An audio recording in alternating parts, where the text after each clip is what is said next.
so many guys that I've met and know that have done first responder, joined the military that just have these deep father wounds, man. It's like we're trying to prove our worth because we didn't get that validation from our own fathers. And that's just I'm sorry you had to go through that, man. That's really sad. Yeah, I appreciate it, brother. I mean, obviously, I'm not looking for sympathy at all. I appreciate I know you're not. I know your you're well. not. Yeah, I know that. But what to your what you were just saying, I did not realize the amount of people that have had bad relationships with their fathers, like me. Yeah. It was nothing I ever discussed with in 30 years. I had no idea.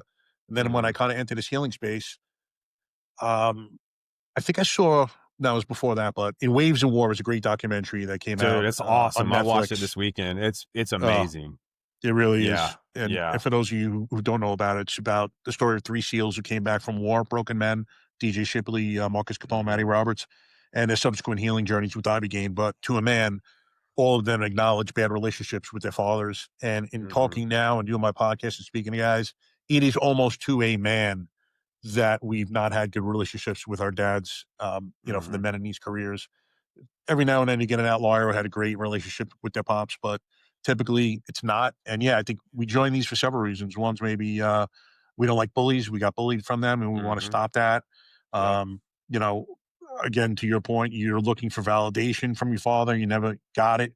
Mhm. And it's something that you really need to give credence to because you need to heal from it at some point.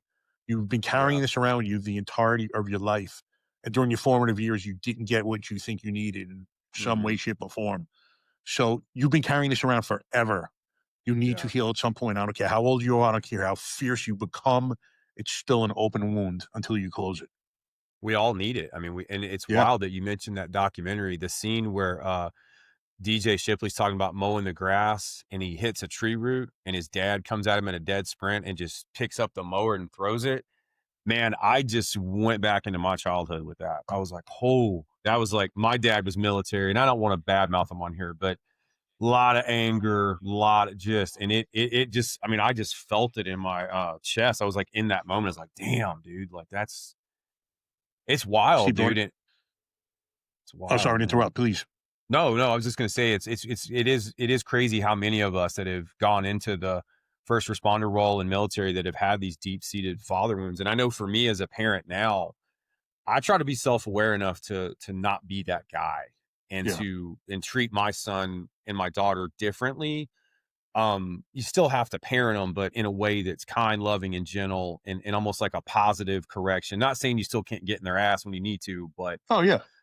let them know that hey, I love them, and there's nothing they can do to make me not love them, and I'm proud of them. That's a big one. I think a lot of men struggle with, myself included. Like as kids, man. I mean, we're like high performers. Like nothing's ever good enough because we didn't get that encouragement or that support or that love, whatever we needed as kids. So we go find these careers where we want to be different. We want to prove to the world that we're some badass. And I was going to ask you about this because I know I suffered with this for years. Was imposter syndrome.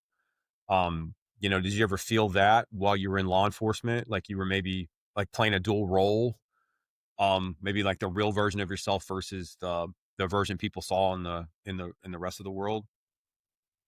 Be honest with you, I never had that during my career. I have that now as I'm Really? kind of entering this, podcasting space, finishing up writing a book. So I'm trying to get into public speaking space. Nice. So it's I don't want to say it's unhealthy, but it comes up a lot. Mhm. I think it's definitely in some respects it could be advantageous because I think it makes you work a little harder.